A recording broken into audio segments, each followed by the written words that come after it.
बीच में आज second phase के लिए वोटिंग भी रही। आपको बता दें कि लोकसभा चुनाव है तो तमाम तरह के हथकंडे अपनाए जा रहे हैं, चुनावी रैलियां भी हो रही, जनसभाएं भी हो रही हैं और हर किसी की कोशिश यही है, मंशा यही है कि किसी भी तरह से जीत मिल जाए, जीत हर कीमत पर। अगर कुर्सी जरा सी हिली तो समझो नेताजी पर बिजली गिरी। अब इसे हार का डर क्या है या फिर नेताजी की चाल की चुनाव व्यवस्था पर हर कोई सवाल उठा रहा है।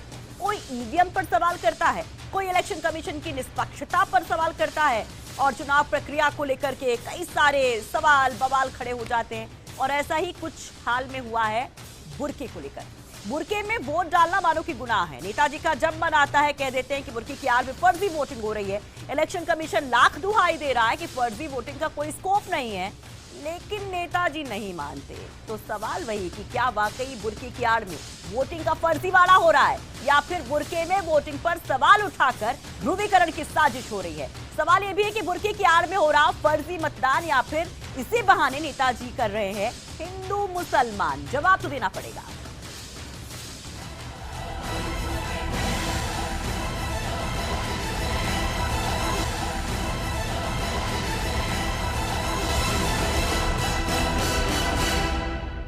डुप्लीकेट लेडीज बन के बुरखा पहन के ऐसे ऐसे वोट डाल रहे हैं। मैं अभी वहाँ गया हूँ नौगांव में, तो अमरोहा में ये हो रहा है। अमरोहा में ये नौगांव। हाँ, तो अभी मैंने बोला है डीएम को, मतलब जिनकी वोटें नहीं है यहाँ पर वो जो लेडीज यहाँ नहीं है उसके लिए जो दूसरा जेंट्स बुरखा पहन लेता है और वोट डाल जाता है। अभी उसको पकड़ा है वहाँ पर नौगांव में। तो ये फोर्स की कमी है। कुछ बूथ ऐसे हैं, जमीयत का जहां फतवा था उस हिसाब से चल रहा है मामला, धार्मिक आधार पर वोट मांगे जा रहे हैं। तो कहीं ना कहीं बुरके में जो वोट डलती हैं, मैंने कहा बुरका चेक होकर वोट डलें, गलत वोट ना डलें। तो फर्स्ट फेज की जब वोटिंग हुई थी तब संजीव बालियान जो कि मुजफ्फरनगर से बीजेपी के कैंडिडेट है, उन्होंने इस मुद्दे को उठाया था। और उसके बाद आज एक बार फिर से सेकंड फेज में भी अमरोहा से जो कि बीजेपी के कैंडिडेट है उन्होंने इस मुद्दे को उठाया। और उसके बाद जो गठबंधन के कैंडिडेट है उन्होंने भी इस पर पलटवार किया और कहा कि बीजेपी ये फेक वोटिंग कर रही है। लेकिन सवाल यह कि घूम फिर कर दोनों ही चरणों में अब तक बुर्के के आसपास सियासत क्यों है? क्या बुर्के के अंदर एक सियासी रणनीति तैयार की जा रही है? इस पर तमाम मेहमान हमारे साथ जुड़ गए। विक्रम सैनी जी बीजेपी नेता है, सैयद हारून रशीद जी जो कि कांग्रेसी नेता है, अशोक सिंह राजावत जी वीएचपी नेता और मोहम्मद नाजिमुद्दीन सामाजिक कार्यकर्ता, यास्मीन फारूकी जी सामाजिक कार्यकर्ता। तो सबसे पहले विक्रम सैनी जी, दिक्कत क्या है, क्यों दिक्कत है इतनी ज्यादा, जबकि चुनाव आयोग कहता है कि ऑल इज वेल, तब भी आप नहीं मानते? सुषमा जी, भारतीय लोकतंत्र के अंदर चयन की प्रक्रिया का विश्वास बना रहे और इस विश्वास को बनाए रखने के लिए प्रत्येक भारतीय की और जितने भी संवैधानिक संस्थाएं हैं, चाहे चुनाव आयोग हो या उससे जुड़े हुए प्रशासन, उनकी सभी की जिम्मेदारी बनती है कि यह निश्चित किया जाए कि इस चयन प्रक्रिया के अंदर किसी भी प्रकार का शक शुबा ना रह जाए। अच्छा, बात रही बुर्के की, तो जितना महत्व मुस्लिम धर्म में बुर्के का है उतना ही हिंदू धर्म के अंदर घूंघट या पल्लू करने की प्रथा का है। लेकिन किसी भी धार्मिक भावनाओं के आड़ में अगर लोकतंत्र की भी हत्या करने के प्रयास हो और लोकतंत्र की चयन प्रक्रिया को बाधित करना हो तो ये भी सही नहीं है। का चुनाव हुआ था इसी उत्तर प्रदेश में, तब भी इस तरह के सवाल उठे थे, लेकिन नतीजों को लेकर कोई शक्को शुबा नहीं रहा। नतीजे जब आए तो आपने स्वीकार लिया। अब इसे हम विपक्ष के जो ईवीएम को लेकर एक राग रहता है उसी की तरह क्यों ना देखें कि वो कहते हैं ईवीएम खराब, सुषमा जी आप देखिए, जाते तो ईवीएम ठीक हो जाती है। इसी तरह से आपका भी है, बुर्का राग भी हो गया। सुषमा जी ये तो आप देखिए कि आरोप भारतीय जनता पार्टी पे भी बहुजन समाज पार्टी के लोग लगा रहे हैं, इसलिए आप ये तो नहीं कह सकते कि बुर्के की राजनीति में भारतीय जनता पार्टी की कोई भूमिका है।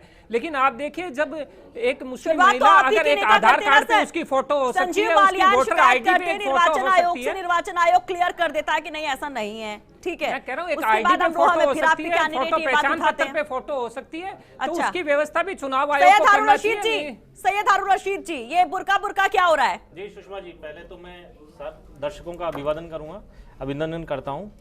मैं भाई को एक बात बोलना चाहता हूं कि जो स्वायत्ता की बात ये कर रहे हैं कि चुनाव आयोग पे स्वायत्ता का तो शुरू से मखौल उड़ाया जा रहा है। 2014 से जब से नरेंद्र मोदी सरकार बनी है, हर संस्था पे स्वायत्ता पे सवालिया निशान लग रहा है। आज एक आम आदमी एक सुप्रीम कोर्ट की तरफ देखता है, जब सुप्रीम कोर्ट के जज पर जनता के बीच में आके बोलते हैं कि आप न्याय करो, जब ईडी की बात आती है, जब एनएससी की बात आती है, जब सीबीआई की बात आती है, ठीक है, तो हर संस्थान की स्वायत्ता को खत्म किया जा रहा है। इसमें गलती किसकी है? क्या वहां पर कोई महिला की तैनाती नहीं होनी चाहिए? बिल्कुल होनी चाहिए ना। जब बीजेपी ने इस चीज का दावेदारी की कि यहाँ पे बुरके के आड़ में फर्जी वोटिंग हो रही है। चुनाव आयोग ने उसका संज्ञान लिया और संज्ञान लेने के बाद उन्होंने बिल्कुल स्पष्ट कर दिया कि ऐसा कोई भी यहाँ पे फर्जी वोटिंग नहीं हुई।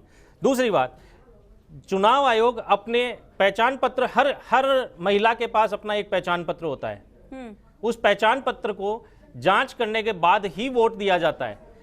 अगर चुनाव आयोग से इनको शिकायत है, बीजेपी को शिकायत है, क्यों नहीं अपनी पोलिंग बूथ पे ये अपने महिला कार्यकर्ताओं को बिठाते? क्योंकि मुस्लिम धर्म में बुर्का पर्दा नशी अपने आप को रखना। मैम, ये कहा जा रहा है कि धर्म की आड़ में ये सब कुछ खेल हो रहा है, क्यों नहीं चेहरा दिखा दिया जाता है? इस पर सवाल ये है कि आपको अगर परेशानी है, आपको परेशानी है, किसी और को तो नहीं है, तो आप महिला को बिठा दीजिए ना। आप क्यों नहीं बिठा रहे हैं?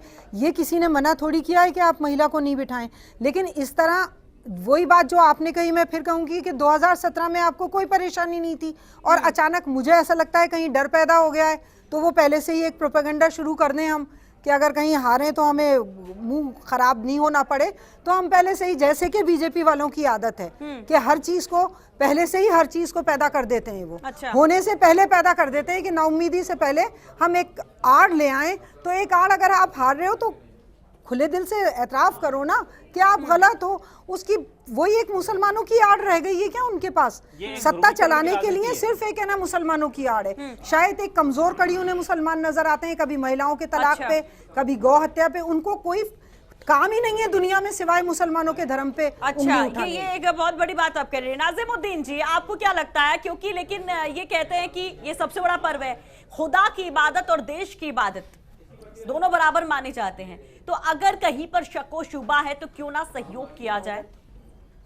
नहीं, देखिए, खुदा जो आपने जो बात कही है, सहयोग करने की जहां तक बात है तो सहयोग तो, क्योंकि आपके पास जो आई कार्ड होता है उसमें भी आपकी तस्वीर होती है, होती है, उसमें तो बुर्का नहीं होता है। कि इन केस कहीं पर कोई डाउट है तो आप अगर चेहरा दिखा दे तो क्या शरीयत कितना खिलाफ चला जाएगा? जैसा देखिए हमारी बहन ने कहा, इन केस अगर कहीं डाउट है, कोई चीज ऐसी लगती है कि कोई गलत हो रहा है, देखिए एक पहली बात तो हम ये स्पष्ट कर दें, कोई भी गलत चीज किसी की तरफ से हो रही है तो हम उसकी तायद नहीं करेंगे। गलत गलत है, गलत गलत है, उसको किसी तरह से भी जस्टिफाई नहीं किया जा सकता, नंबर एक।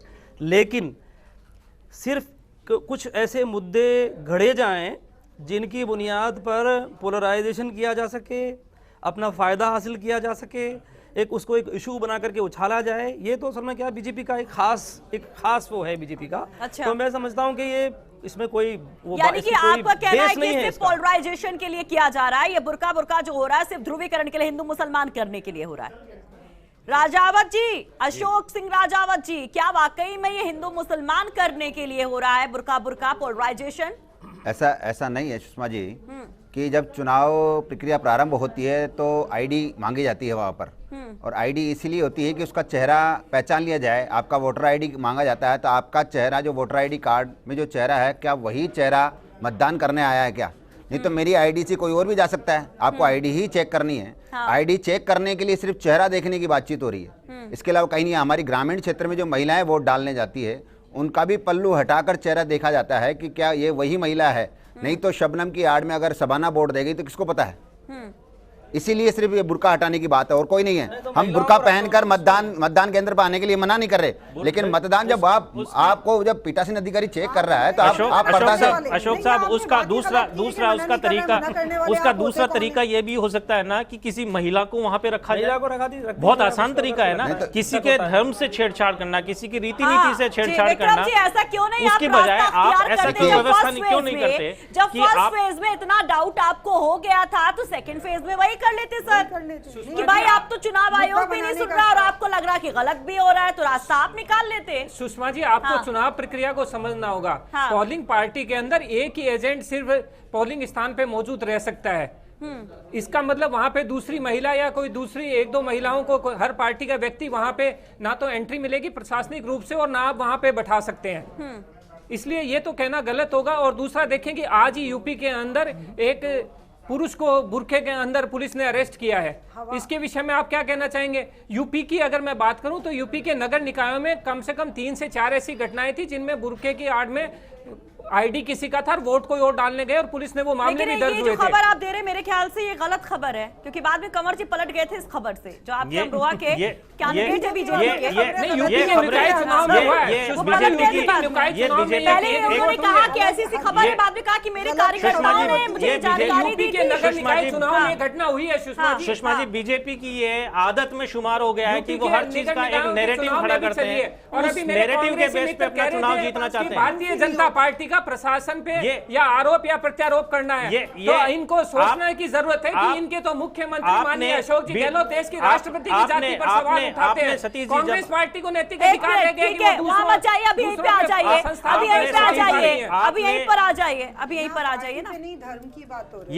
यहाँ धर्म जो जिसको संविधान अधिकार देता है, संविधान ने अधिकार दिया है हर नागरिक को अपना धर्म को पालन करने का।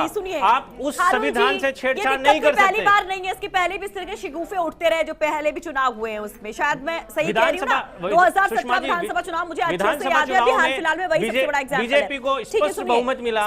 सुनिए, क्या बुर्के पे किसी ने सवाल किया?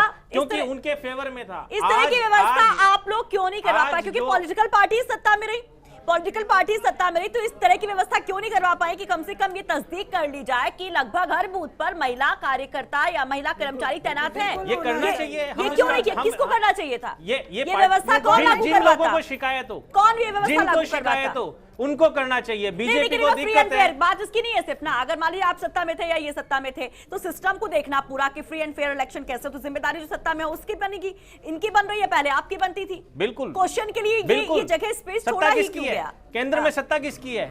किसने अपॉइंट किए हैं? हाँ। सत्ता किसकी है मैडम? नहीं, चुनाव सत्ता बीजेपी की है। चुनाव आयोग कह रहा है चुनाव कि सब आयोग ठीक है, बीजेपी कह रही है कि ठीक नहीं है। भाई असल जिम्मेदारी लेकिन विपक्ष को कम से कम इससे खुशी तो मिले, क्योंकि कहते हैं कि चुनाव आयोग तो निष्पक्ष ही नहीं है, तो कम से कम बीजेपी को फेवर करने के लिए सब चीजें हो रही है, तो इस बात पे तो कम से कम आप कहेंगे चुनाव आयोग आपके फेवर में भी है। ये सुषमा जी फेवर में नहीं है ना। अच्छा, फेवर में नहीं है। अच्छा, क्योंकि फर्जी वोटिंग कुछ हो नहीं रही है। फेवर में तब होता फर्जी वोटिंग है। फेवर ऐसा कुछ नहीं है, फर्जी वोटिंग नहीं हो रही है। चुनाव आयोग ने स्पष्ट संज्ञान लिया है। चुनाव आयोग ने संज्ञान लिया है, जांच की है, जांच करके निष्पक्ष तो मान लिया ना आपने। जांच की है। वो तो दोनों ही नहीं मानते। अपने टाइम पे दोनों ये कह देते हैं कि ये गलत है। जब उनका मामला आता है, जब उनकी सरदर्दी होती है, तो वो कहते हैं कि चुनाव आयोग गलत है। जब बीजेपी वालों का आता है तो चुनाव आयोग गलत। लेकिन चीजों को सही करने का कोई भी बीड़ा नहीं। अशोक सिंह राजावत जी, साफ तौर पर आपने कोशिश तो की नहीं। 17 में जब आपको दिक्कत हुई थी, विधानसभा चुनाव जब हो रहे थे, तब ये व्यवस्था क्यों नहीं की गई, ये तस्दीक क्यों नहीं की गई, ऐसा सिस्टम क्यों नहीं लाया गया कि कम से कम महिला जो है कर्मचारी उनकी तैनाती हो?